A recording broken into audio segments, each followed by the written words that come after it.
Welcome back to red cracks my dear friends. இந்த video பத்தி சுருக்கமா சொல்றதா இருந்தா, புத்தரால் எப்படி தன்னுடைய அழகான மனைவியை விட்டு பிரிய முடிந்தது என்பதற்கான ஓஷோவின் பியூட்டிஃபுல்லான விளக்கம் தான் என்று சொல்லலாம்.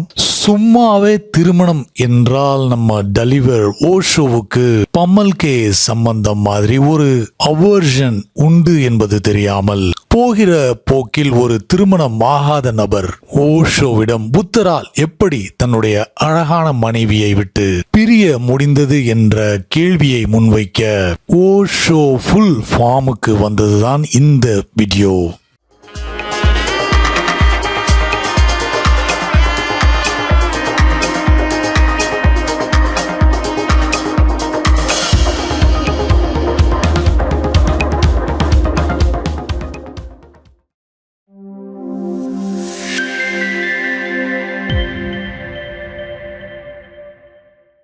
Murphy's definition of a bachelor, a rolling stone who gathers no boss. திருமணத்தை பற்றிய Murphy's definition: a man is incomplete until he is married. Then he is really finished. புத்தரின் கஷ்டத்தை பேச்சுலர்களால் புரிந்து கொள்ள முடியாது. திருமணமானவர்களுக்கு மட்டும்தான் புரியும். ஆனால் ஒரு சில திருமணமான நபர்களுக்கு மட்டும்தான் இதை தைரியமாக சொல்ல முடியும். I have heard an anecdote. Maxim Gorky, Anton Chekhov and Leo Tolstoy, இந்த மூன்று தலை சிறந்த நாவலாசிரியர்களும் ஒரு பூங்காவில் உட்கார்ந்து உரையாடி கொண்டிருந்தார்கள். நேச்சுரலி பெண்களை பற்றி அவர்களுடைய பேச்சு திரும்பியது. ஆண்டன் செக்கோவ் விரக்தியில் இருந்தார். பெண்களை தன்னால் முடிந்த அளவு திட்டி தீர்த்தார். கார்கியும் பெண்களுக்கு இரக்கம் காட்டுவதாக இல்லை. இருவரும் திட்டி தீர்த்த பிறகு அதுவரை அமைதியாக இருந்த டால்ஸ்டாயிடம் அவருடைய ஒப்பீனியனை கேட்டார்கள். அதற்கு டால்ஸ்டாய், உங்களுக்கு உண்மையிலேயே தெரிந்து கொள்ள வேண்டுமென்றால் நீங்கள் காத்திருக்க வேண்டும் என்று பதில் சொன்னார். அவர்கள் காத்திருக்க வேண்டுமா? எவ்வளவு நாள்? என்ன சொல்கிறீர்கள் என்று கேட்டார்கள். டால்ஸ்டாய் அதற்கு, எவ்வளவு நாள் என்று என்னால் சொல்ல முடியாது, ஆனால் நீங்கள் காத்திருக்க வேண்டும். என்னுடைய கல்லறை மேல் ஒரு கால் இருக்கும்போது மட்டும்தான் என்னால் உண்மையை சொல்ல முடியும். உண்மையை சொல்லிவிட்டு எனக்காக வெட்டப்பட்டிருக்கும் குழிக்குள் போய் படுத்துக்கொள்வேன். என்னுடைய கருத்தை சொன்ன பிறகு என் கல்லறைக்கு வெளியே நான் இருக்க விரும்பவில்லை. காரணம், என் மனைவி நான் என்ன சொன்னேன் என்பதை தெரிந்து கொண்டு விட்டால் அவ்வளவுதான். என் வாழ்க்கை ஏற்கனவே நரகமாக இருக்கிறது. எனக்கு என்ன ஆகும் என்று தெரியாது என்று பதில் சொன்னார். And remember, பெண்களிடம் கேட்டாலும் இதே பதில்தான் வரும். அவர்களிடம் கேட்டோம் என்றால் அவர்களும் தங்கள் கணவன்களை பற்றி இதே கதைகளைத்தான் சொல்வார்கள். ஒரு அரேபிய பழமொழி உண்டு. கடவுள் மனிதனுக்கு நெருப்பை கொடுத்தார், மனிதன் ஃபயர் இன்ஜினை கண்டுபிடித்தான். அது அவனுக்கு காதலை கொடுத்தது, அவன் திருமணத்தை கண்டுபிடித்தான். திருமணம் இன்று வரை ஒரு துன்பமாகத்தான் இருந்து கொண்டு வருகிறது. திருமணத்தினால்தான் மடாலயங்கள் இருக்கின்றன. The whole credit goes to marriage. இல்லாவிட்டால் பெண் துறவிகளோ ஆண் துறவிகளோ இருக்க மாட்டார்கள். சிம்பிளி திருமணத்தில் உள்ள அசிங்கத்தை பார்த்தவுடன் கோடான கோடி மக்கள் அதற்குள் போவதில்லை என்று முடிவெடுத்து விட்டார்கள். திருமணத்தில் மாட்டிக்கொண்டவர்களில் சிலர் தப்பி ஓடவும் செய்து விட்டார்கள். பெண்களும் பெரும் துன்பத்தை அனுபவித்து விட்டார்கள். அவளுடைய துன்பம் அவளுடைய சுதந்திரம் பறிபோனதால், கணவன் ஆதிக்கம் செலுத்துவதால், அவளை அடிமை ஆக்குவதால் ஆணும் துன்பப்பட்டு விட்டான். வாழ்க்கையில் ஒரு எளிய விதியை ஞாபகம் வைத்துக் கொள்ளுங்கள். அடுத்தவர்களை துன்புறுத்தினால் அதே துன்பம் உங்களுக்கும் வரும். ஆண் பெண்ணை அடிமையாக்கினான், பெண் அப்போது என்ன செய்கிறாள்? She has made man a slave spiritually. உண்மையில் ஆணின் துன்பம் பெண்ணின் துன்பத்தை விட கொஞ்சம் ஆழம்தான். இப்போது விமன்ஸ் லிபரேஷன் மூமெண்ட் எல்லாம் வந்துவிட்டது. கொஞ்சம் தைரியமான ஆண்கள் மென்ஸ் லிபரேஷன் மூமெண்டை ஆரம்பிக்க வேண்டும். காரணம் மேன்ஸ் ஸ்லேவரி பிகம் ஸ்பிரிச்சுவல். இது மிகவும் அபாயகரமானது. பல பேருக்கு திருமணத்தை பற்றி சரியாக தெரியவில்லை என்று நினைக்கிறேன். திருமணம் பெண்ணுக்கும் ஆணுக்கும் சேதம் விளைவிக்கக்கூடியது. Love is creative, marriage is destructive. Love யாரையும் டிபெண்ட் செய்து இருப்பதில்லை. இந்த நிமிடம் வரை ஒருவேளை இருக்கலாம், அடுத்த நிமிடம் இல்லாமல் போகலாம். ஆனால் ஆண் நிரந்தரமானவற்றை விரும்புகிறான். நிரந்தரமான விஷயங்களை பற்றி அப்சஸ்டாக இருக்கிறான். அவனுக்கு செக்யூரிட்டி, சேஃப்டி தேவை. கெட்டியாக பிடித்துக்கொள்ள ஆசைப்படுகிறான். எனவே லவ்வை பொறுத்தவரையில் லவ் இஸ் நாட் ரிலையபிள். அதனால் திருமணத்தை உருவாக்கினான்.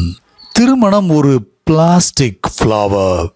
Love is a real rose. உண்மையான ரோஸ் காலையில் அழகாக இருக்கும், மாலை காணாமல் போய்விடும். எப்போது காணாமல் போகும் என்று யாராலும் சொல்ல முடியாது. இதழ்கள் எப்போது உதிரும் என்று சொல்ல முடியாது. பலமான காற்று வீசினால் போதும் காணாமல் போய்விடும். சூரியன் உக்கிரமாக இருந்தால் போதும் காணாமல் போய்விடும். ஆனால் பிளாஸ்டிக் ஃப்ளவர் அங்கேயே இருக்கும். மழை வந்தாலும் சரி, வெயில் அடித்தாலும் சரி, எது வந்தாலும் சரி. உண்மையை சொல்ல போனால் பிளாஸ்டிக் மட்டும்தான் உலகத்தில் நிரந்தரமான பொருள். இப்போது சுற்றுப்புற ஆய்வாளர்கள், ஈகாலஜிஸ்ட் பிளாஸ்டிக்கை பற்றி அதிக கவலையில் உள்ளார்கள். காரணம், அதை அழிக்க முடியாது. இது நிலத்தின் ஃபெர்டிலிட்டியை அழித்துவிடும். பிளாஸ்டிக் நிலத்தின் ஒரு பகுதியாகிவிடும். உண்மையான மலர் நிலத்தில் விழுந்து நிலத்திற்கே மீண்டும் செல்கிறது. நிலத்தோடு நிலமாகிறது. பிறகு மீண்டும் புதிய மலர் பூக்கிறது. ஆனால் பிளாஸ்டிக் மலர் அப்படியே இருக்கிறது. It is dangerous. திருமணம் ஒரு பிளாஸ்டிக் மலர். திருமணம் ஒரு இன்ஸ்டிடியூஷன். யார்தான் ஒரு இன்ஸ்டிடியூஷனில் இருக்க விரும்புவார்கள்? புத்தர் இதிலிருந்து மீண்டார் என்றால் அதை பற்றி நீங்கள் கவலைப்படக்கூடாது. அவர் துன்பப்பட்டார் என்பது புரிந்து கொள்ளக்கூடிய விஷயம். ஒரு சிறுவன் தன்னுடைய அப்பாவிடம், டாடி, பாலிகமி என்றால் என்ன என்று கேட்டான். பாலிகமி என்பது ஒருவர் ஒரு மனைவிக்கு மேல் திருமணம் செய்து கொள்ளலாம் என்ற சூழ்நிலையில் இருப்பது என்று பதில் சொன்னார். ஓகே, அப்படி என்றால் ஒரு மனைவியை தான் திருமணம் செய்ய முடியும் என்கிற சூழ்நிலைக்கு என்ன பெயர் என்று கேட்டான். அதற்கு மொனாட்டனி என்று பதில் சொன்னார் தந்தை. திருமணம் மொனாட்டனஸ் ஆனது, சலிப்பு தரும் ஒன்று. இரண்டு நபர்கள் ஒருவரை ஒருவர் இறுக்கமாக பிடித்து கொண்டு வாழ்வது. புத்தருக்கு தைரியம் இருந்தது, அதனால் தப்பித்து கொண்டார். பெரிய தைரியம் என்று சொல்ல முடியாவிட்டாலும் சிறிதளவு தைரியம். he escaped. நான் இதைவிட தைரியமான வழியை சொல்லிக் கொடுக்கிறேன் உங்களுக்கு. don't escape. தப்பித்தோம் பிழைத்தோம் என்று ஓட வேண்டாம். ஆனால் try to live in love. மெதுமெதுவாக திருமணம் என்ற ஐடியாவை மறக்க ஆரம்பியுங்கள். சமீபத்தில் விவாகரத்து செய்திருந்த மனிதர் ஒருவர் மிகவும் மன இறுக்கத்தில் இருந்தார். சரி, ஒரு மனநல மருத்துவரிடம் ஆலோசனை பெறலாம் என்று நினைத்தார்.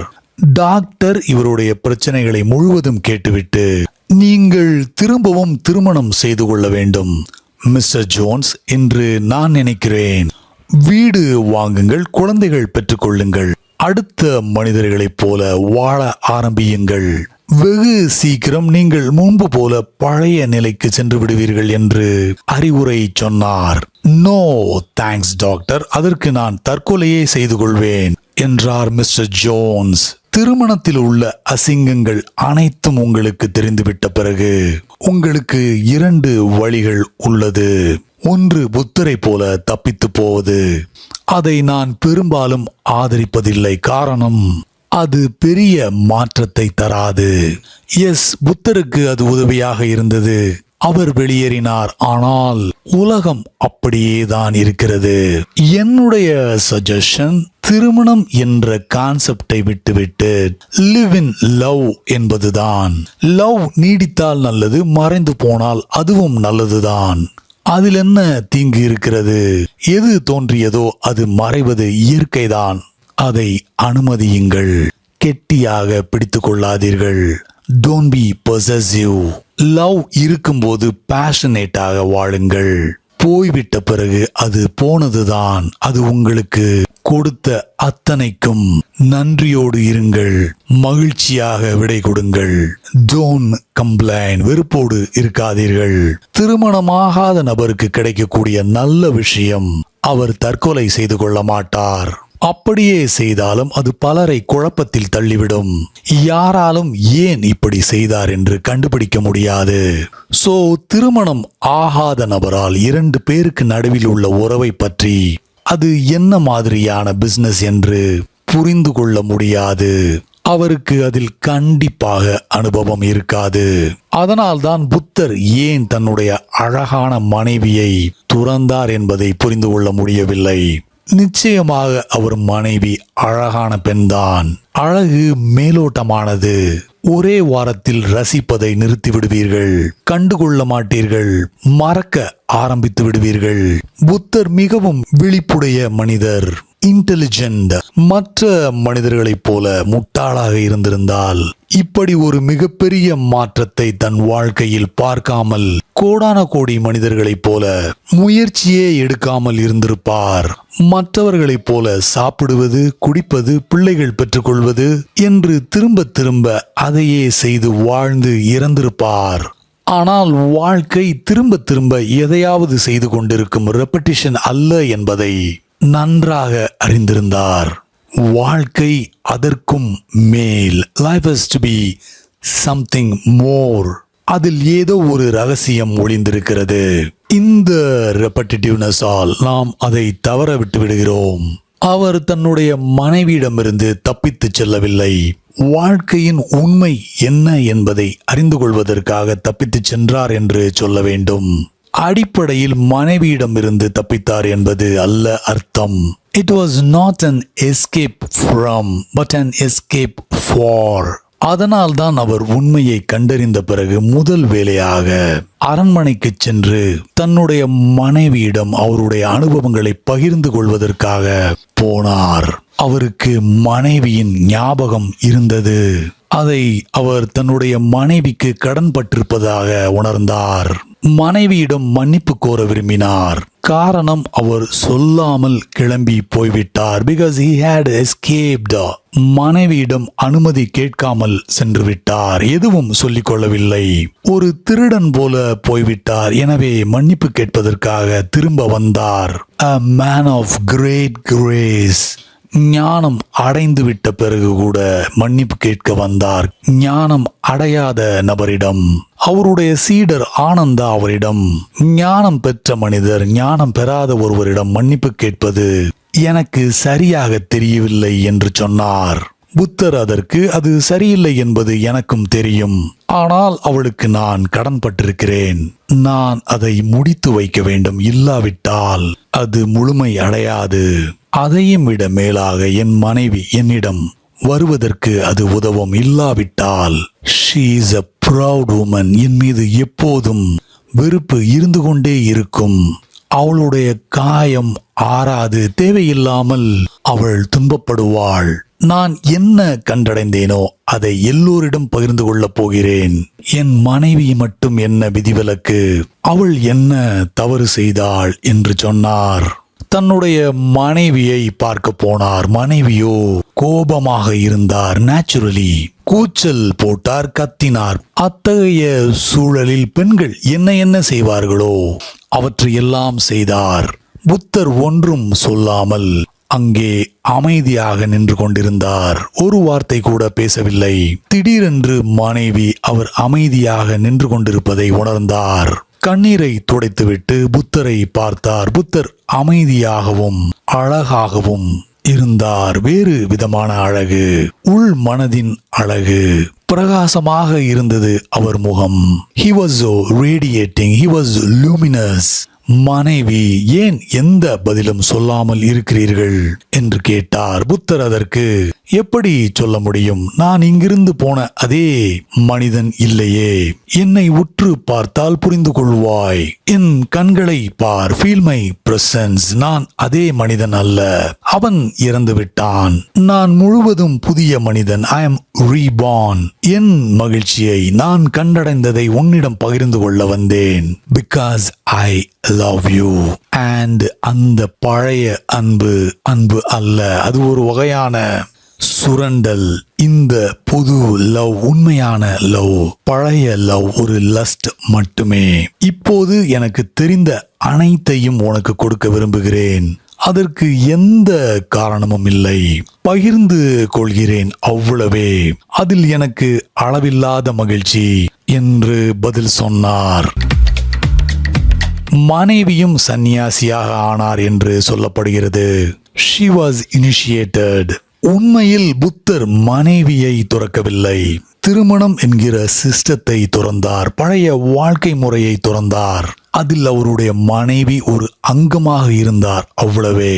இன்று வரை வாழ்ந்து வந்த வாழ்க்கையை துறந்தார். அரண்மனையை விட்டு போகும்போது அவருக்கு வயது 29. திரும்ப வரும்போது 12 ஆண்டுகள் கழிந்திருந்தது. அப்போது உண்மையை அறிந்திருந்தார், ஞானம் பெற்றிருந்தார். வாழ்க்கையில் எப்போதும் இருக்கும் மிகப்பெரிய கொண்டாட்டத்தை உணர்ந்திருந்தார். அந்த தொடர்ச்சியான கொண்டாட்டத்தை தான் நாம் கடவுள் என்கிறோம். அந்த கொண்டாட்டத்தை தான் தன்னுடைய மனைவியோடும், பிள்ளையோடும், தந்தையோடும், வளர்ப்பு தாயோடும், நண்பர்களோடும் பகிர்ந்து கொள்ள வந்தார். யாரெல்லாம் தயாராக இருந்தார்களோ அவர்களுக்கு கொடுக்க தயாராக இருந்தார். அவர்களுடைய வாழ்க்கையில் பெரிய மாற்றத்தை ஏற்படுத்தினார். அன்பு நண்பர்களே, இந்த வீடியோ பிடிச்சிருந்தா லைக் பண்ணிட்டு ஷேர் பண்ணுங்க. நிறைய நண்பர்கள் தொடர்ந்து ஆதரவு கொடுத்துக்கிட்டு இருக்கீங்க, அதற்கு ஒரு மிகப்பெரிய நன்றி. இந்த ரெட் கிராக்ஸ் சேனல்ல நிறையவே வீடியோஸ் இருக்கு, பார்க்காதவங்க அந்த வீடியோஸையும் பார்த்து உங்களோட கருத்துக்களை பதிவு பண்ணுங்க. அடுத்த வீடியோ ரெடி ஆயிட்டே இருக்கு. Until then, take care. Bye.